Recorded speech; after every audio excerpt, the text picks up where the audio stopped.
بسم الله الرحمن الرحيم والسلام عليكم ورحمة الله تعالى وبركاته. Dans cette vidéo, on va voir ensemble comment illustrer le côté pratique des transactions SQL. Reprenons les clauses qui permettent de créer une transaction explicite. Commençons par la clause Begin Transaction. Begin Transaction indique le début d'une transaction locale explicite. Cette instruction incrémente de 1 la variable système 34. Ce qui concerne la syntaxe de cette clause, il faut remarquer que le mot-clé tran et le mot-clé transaction signifient la même chose. Vous pouvez alors créer une transaction sans nom, comme vous pouvez attribuer un nom à votre transaction. Le nom utilisateur que vous allez attribuer à une transaction peut être une constante ou bien la valeur d'une variable. Finalement, vous pouvez utiliser une option with mark. Ce qui concerne le nom d'une variable. Le nom d'une variable défini par l'utilisateur doit contenir un nom de transaction valide. La variable doit être déclarée avec un type de données char, varchar, nchar ou nvarchar. L'option with mark indique que la transaction est marquée dans le journal. Si with mark est utilisé, un nom de transaction doit être spécifié. With mark permet de restaurer un journal de transaction par rapport à une marque nommée.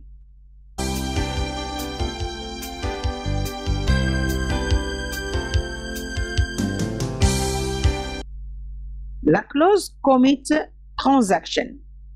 Cette clause marque la fin des transactions implicites ou explicites réussies. La syntaxe correspondante contient presque les mêmes options. Je parle sur le choix entre tran et transaction, ainsi le fait de spécifier le nom de la transaction en cours de fermeture. Ce nom peut être une constante qui doit être déjà définie dans Begin Transaction, ou bien le nom d'une variable qui aussi doit être définie préalablement dans Begin Transaction. L'option with Delaying Durabilité. Delaying Durabilité, c'est une option qui demande que cette transaction soit validée avec durabilité différée. La demande est ignorée si la base de données a été modifiée avec delay durabilité égale à disable ou delay durabilité égale à forced.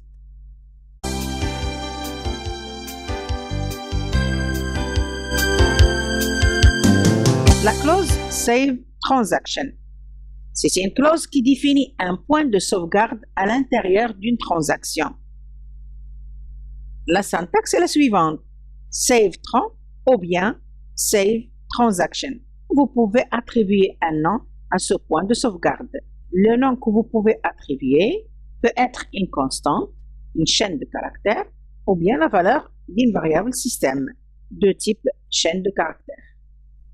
En effet, le nom d'une variable définie par l'utilisateur doit contenir un nom de point d'enregistrement valide. La variable doit être déclarée avec le type de données char, varchar, nchar ou nvarchar.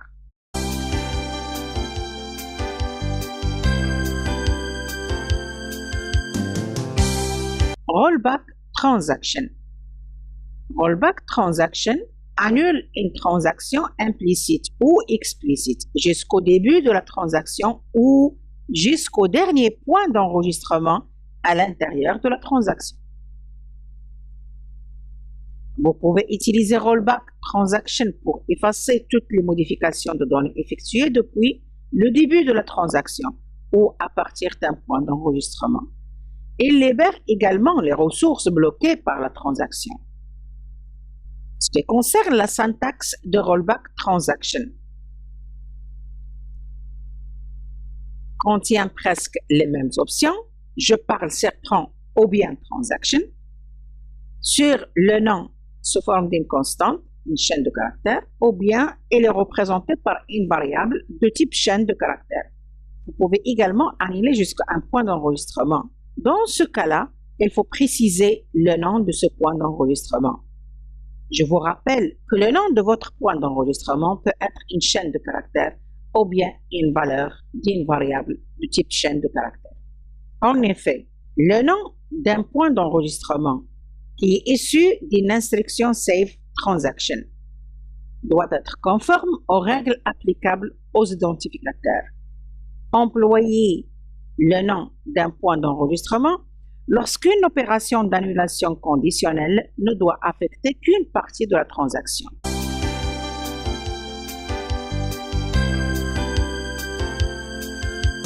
Ce qui concerne la variable système TranCount, cette variable retourne le nombre d'instructions Begin Transaction qui se sont produites sur la connexion actuelle et qui n'ont pas été fermées.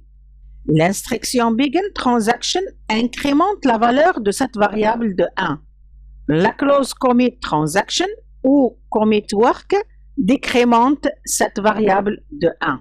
Si cette variable vaut 1, Commit Transaction rend permanentes les modifications de données effectuées dans la base de données depuis le début de la transaction, libère les ressources détenues par la transaction et décrémente cette variable à 0. Si TranCount est supérieur à 1, Commit Transaction décrémente TranCount de 1 seulement et la transaction reste active.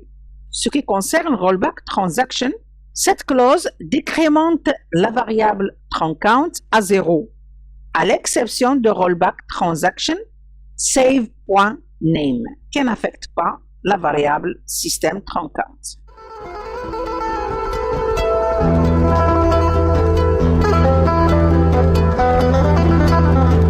Dans la vidéo précédente, dans laquelle on a traité la première partie des transactions SQL, on a vu quelques exemples concernant les transactions implicites. Maintenant, dans cette vidéo, on va donner l'importance aux transactions explicites. Prenons l'exemple numéro 1. Dans cet exemple, on va apprendre comment créer une transaction explicite sans attribution de nom.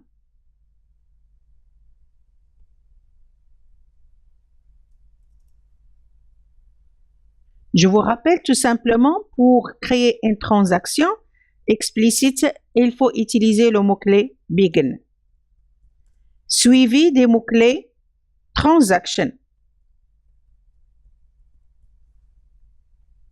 Le fait d'exécuter cette clause, une transaction explicite sera créée. Bien sûr, cette transaction, elle est toujours ouverte. Pour la fermer, il faut utiliser les deux autres mots-clés, Commit ou Rollback.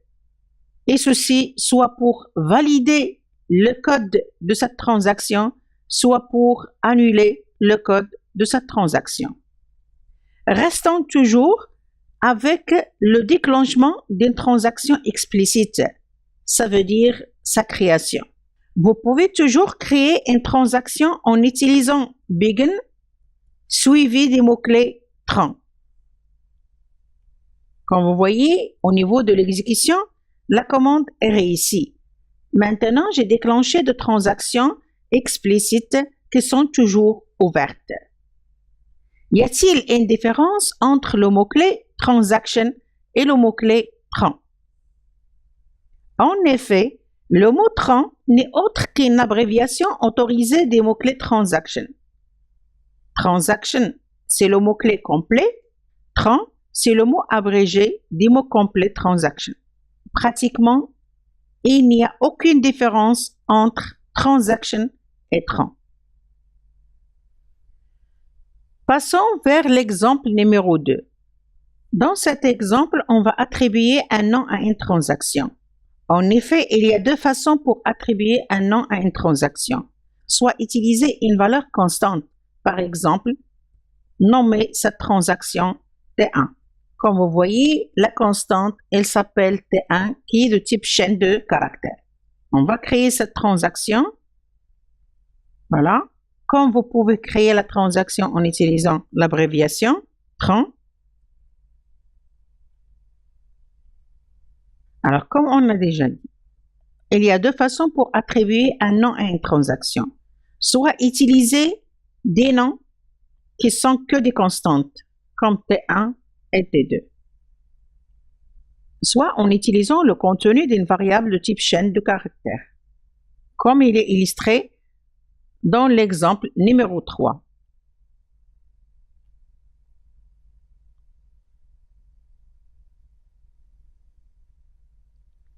Déclarer une variable de type chaîne de caractères. Ici, dans cet exemple, j'ai utilisé la variable utilisateur nom. Sa valeur d'initialisation est TR10.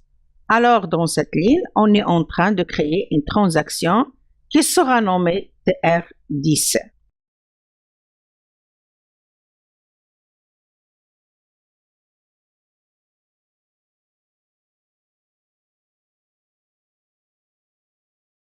Dans l'exemple numéro 4, on va démontrer que les transactions explicites non fermées sont des transactions imbriquées ouvertes.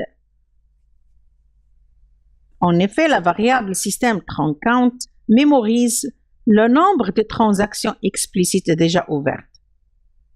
Afficher le contenu actuel de cette variable. Le résultat, il y a 5 transactions ouvertes.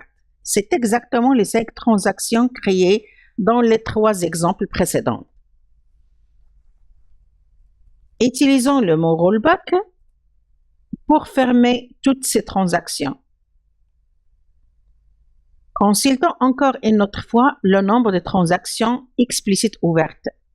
Actuellement, c'est 0. Bien. Reprenons depuis le début. Créons la première transaction. Ici, je suis en train de mémoriser avec vous le nombre de transactions qu'on va créer à chaque fois. Alors, deuxième transaction.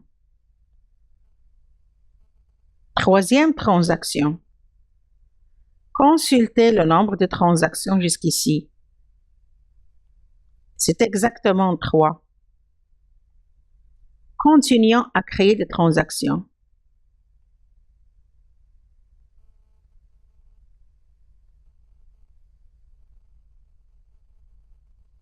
Consultez les transactions ouvertes. C'est exactement 5 transactions. Alors, dans cet exemple, je vous ai montré que les transactions explicites déjà ouvertes représentent des transactions imbriquées.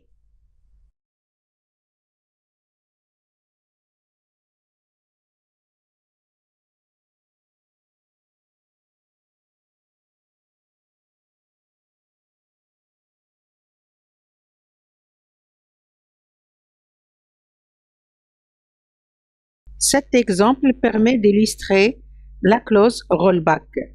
Il faut noter avant de commencer à exécuter les exemples qui interprètent le rôle de cette clause que rollback transaction efface toutes les modifications de données effectuées depuis le début de la transaction ou à partir d'un point d'enregistrement.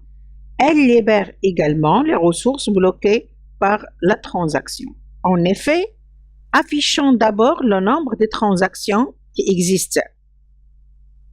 Voilà, il y a 0 transaction. Bien. Maintenant, créons quelques transactions. Pour cela, je vais utiliser Begin pour débuter un ensemble de transactions. La première transaction, son nom. La deuxième transaction, nommée T1. La troisième transaction, nommée T2. La quatrième transaction, nommée T3 via une variable de type chaîne de caractères.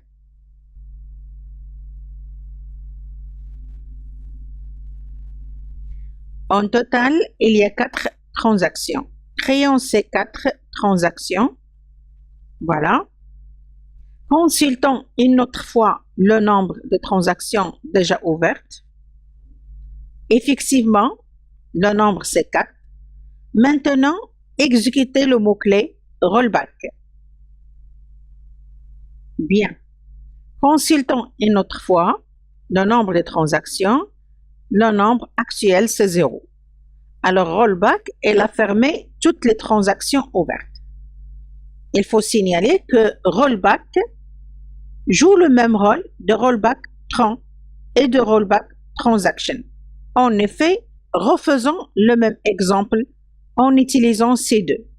Voilà, je vais refaire la création des 4 transactions.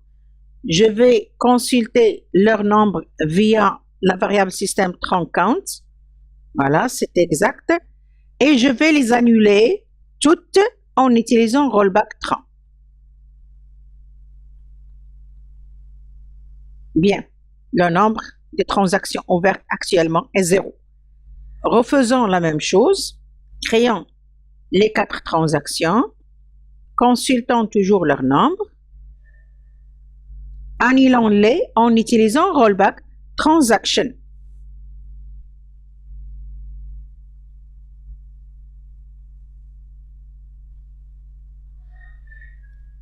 Consultons une autre fois le nombre. Effectivement, le nombre égale à 0.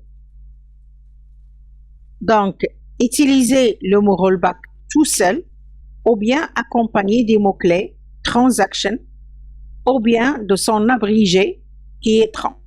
Vous devez connaître aussi que rollback transaction joue le même rôle de rollback work. Faisons une petite démonstration. Créons encore une autre fois les 4 transactions. Consultons leur nombre. Voilà, c'est 4. Maintenant, on va utiliser le mot-clé work.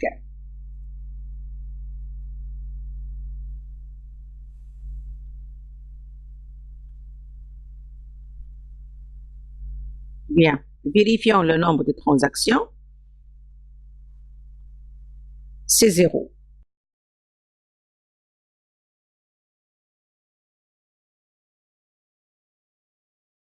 Passons alors vers l'exemple numéro 6.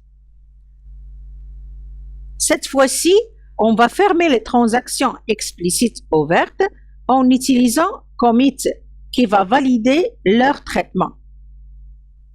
Une autre fois, on va utiliser le mot-clé commit tout seul avec le mot-clé transaction, avec son abrégé qui est tran et avec le mot-clé work.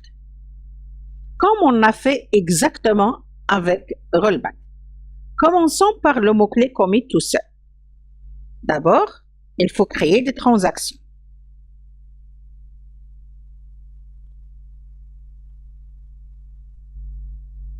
Comptez leur nombre. Bien, c'est 4. Valider. Comptez une autre fois les transactions ouvertes. C'est 3. Ça veut dire que commit ferme une seule transaction à la fois. Maintenant, utilisez commit transaction.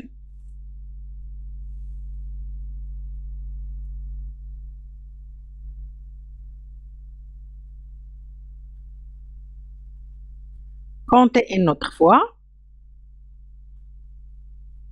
C'est 2. Bien. Commit transaction, elle aussi, elle a fermé une seule transaction à la fois. Maintenant, son abrégé, commit tran, vérifie le nombre, une seule transaction. Ça veut dire qu'elle diminue de 1 le nombre de transactions ouvertes. Et finalement, utilisons le mot-clé work.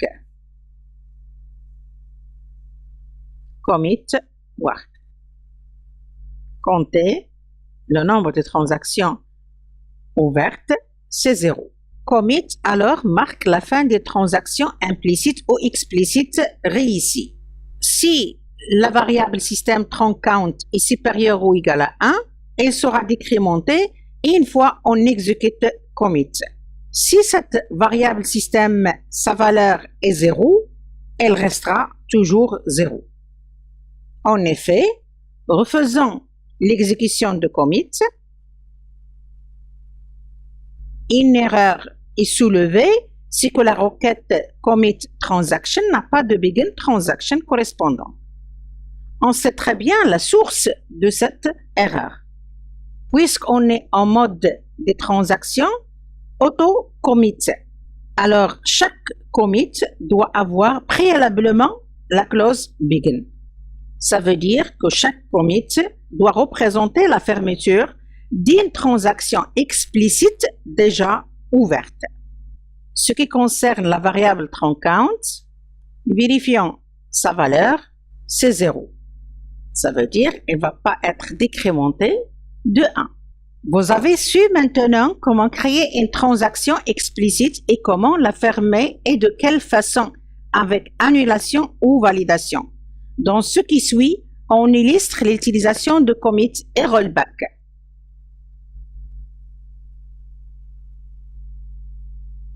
Alors, dans cet exemple, on va vérifier la validation de traitement de transaction via commit.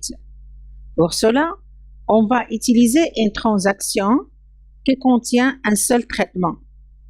Le traitement, c'est insert. Ça veut dire qu'on va insérer une ligne dans une table.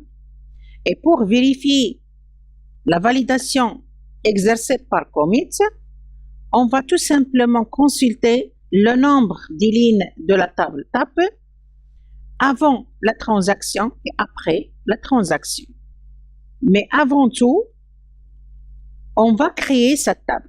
Pour cela, je vais rendre BD30 comme la base de données en cours d'utilisation. Voilà, exécuter. Et vérifier s'il existe une table qui s'appelle tab dans cette base de données. S'il existe, on va la supprimer. OK. Juste après, on va créer cette table avec une colonne qui s'appelle C de type int.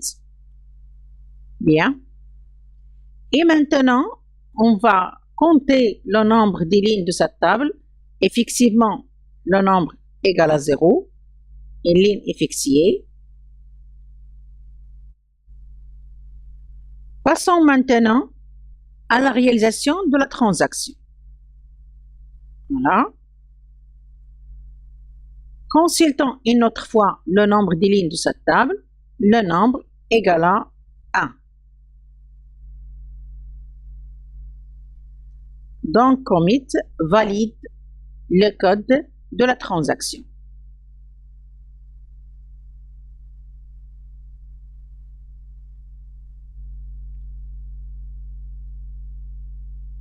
Dans cet exemple, on va vérifier la restauration des traitements d'une transaction.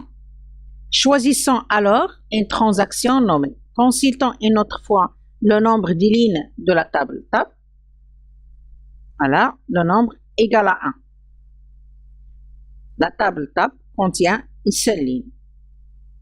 Exécuter la transaction nommée T1, sa fermeture via le mot-clé rollback permet de restaurer son traitement. C'est quoi son traitement? C'est insérer une nouvelle ligne dans la table tab. Le rollback alors doit annuler le traitement de cette transaction. Avant d'exécuter, on va tout simplement compter le nombre de lignes de la table tab juste avant le rollback. Exécutons ce traitement. Comme vous voyez, le nombre de lignes égale à 2. Ça veut dire que l'insertion a été déjà réalisée.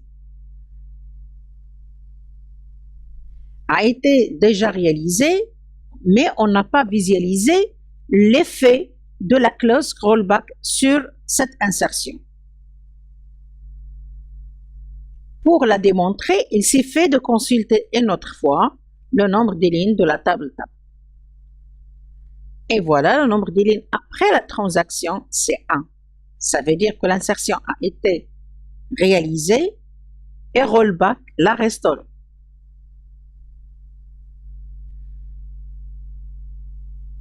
Dans cet exemple, il faut connaître qu'une transaction ne peut contenir à la fois le mot-clé commit et le mot-clé rollback. Là, je ne parle pas sur les points d'enregistrement. mais je parle sur l'annulation de la transaction ou bien la validation de la transaction sans utiliser les points de sauvegarde. Et vous allez toucher de près la propriété atomicité des transactions. Je vous rappelle que la transaction SQL a plusieurs propriétés qui s'appellent aussi des caractéristiques qui sont regroupées dans le mot-clé acide. A, atomicité, C, cohérence, I, isolation et D, durabilité. Ce qui concerne l'atomicité, c'est exactement l'idée interprétée par cet exemple. Vous ne pouvez pas en même temps valider la transaction et l'annuler. Ça veut dire une transaction, elle est soit annulée, soit validée. En effet, prenons le mode de transaction autocommit.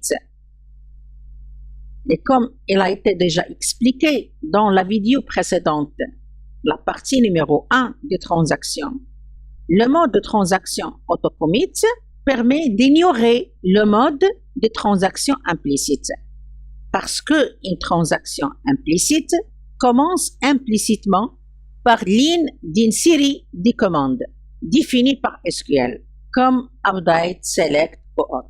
Alors, commit permet de valider une transaction implicite. Rollback permet d'annuler une transaction implicite. Alors, dans le mode de transaction autocommit, il n'y a pas de transaction implicite. Alors, s'il y a commit ou rollback, c'est automatiquement une clause begin doit les précéder. Voilà. Validons le mode de transaction autocommit, autrement dit, désactiver le mode de transaction implicite, compter les nombres de transactions explicites ouvertes. Le nombre, c'est 0. Bien. Débuter une transaction en utilisant les deux modes de fermeture. Ça veut dire commit et rollback en même temps. Eh bien, commit qui a précédé rollback ici a validé la transaction qui a été débutée par begin. Mais rollback, elle est là pour fermer une transaction explicite qui doit être débutée par begin, mais aucune transaction explicite n'est ouverte. Alors, le message d'erreur correspondant. La requête rollback n'a pas de begin transaction correspondante. Inversons commit et rollback. Voilà, 0. Exécuter cette clause. La même chose. Le message qui a été affiché pour rollback tout à l'heure, il est affiché maintenant pour commit. Parce que rollback permet de fermer une transaction explicite ouverte. Commit permet de fermer une transaction explicite ouverte. Alors, on ne peut pas avoir une seule transaction dans laquelle on a rollback et commit. Attention, je ne parle pas sur les points de sauvegarde, mais je parle sur annuler toute la transaction ou bien valider toute la transaction. Dans la prochaine vidéo, on va vous ajouter d'autres exemples qui vous aident à maîtriser l'utilisation des transactions SQL et bien comprendre le fonctionnement. Merci de votre visite et à bientôt. Wassalamu alaikum wa rahmatullahi ta'ala wa barakatuh.